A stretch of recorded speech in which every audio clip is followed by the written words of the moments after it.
আওয়ামী লীগ সাধারণ সম্পাদক ওবায়দুল কাদের বলেছেন, আন্দোলন করার শক্তি হারিয়ে ফেলেছে বিএনপি, কারণ তাদের সঙ্গে জনগণ নেই। বুধবার বিকেলে মহান মে দিবস উপলক্ষে শ্রমিক লীগের জনসভায় অংশ নিয়ে তিনি আরো বলেন, বিএনপি ক্ষমতায় এলে দেশ রক্তস্রোতে ভাসবে। রিয়াজ মুর্শিদের প্রতিবেদন, জানাচ্ছেন মাহমুদ হাসান। মে দিবস উপলক্ষে বুধবার বিকেলে শ্রমিক লীগের জনসভায় অংশ নেন আওয়ামী লীগের সাধারণ সম্পাদক ওবায়দুল কাদের। বিএনপির মুখে আন্দোলন কথাটা শুনলে ঘোড়াও মনে হয় আছে। বক্তব্যে বিএনপির আন্দোলনের সমালোচনা করে তিনি বলেন, ক্ষমতা এলে দেশকে রক্তস্রোতে ভাসিয়ে দেবে দলটি। এরা ক্ষমতায় আবার আসতে পারলে বাংলাদেশকে ভাসিয়ে দেবে রক্তস্রোতে।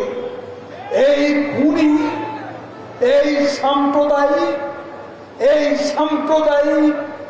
এই জঙ্গিবাদী, এই সন্ত্রাসী অশুভ শক্তি, যাদের নেতা লন্ডনে বসে রিমোট কন্ট্রোলে আন্দোলন চালাতে চায়।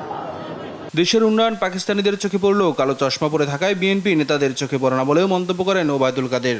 পাকিস্তানের প্রধানমন্ত্রী শেখ হাসিনার উন্নয়ন দেখতে পায়, বিএনপি নেতারা কালো চশমা পরেছে, তারা দেখতে পায়।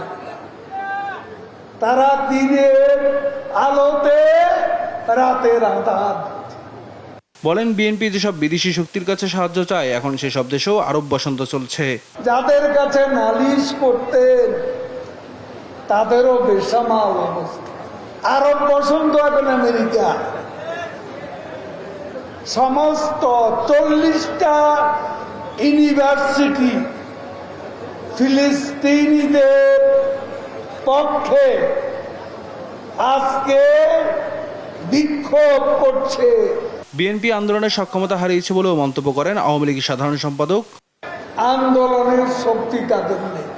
রিয়াজ মুর্শিদ, দেশ টিভি, ঢাকা।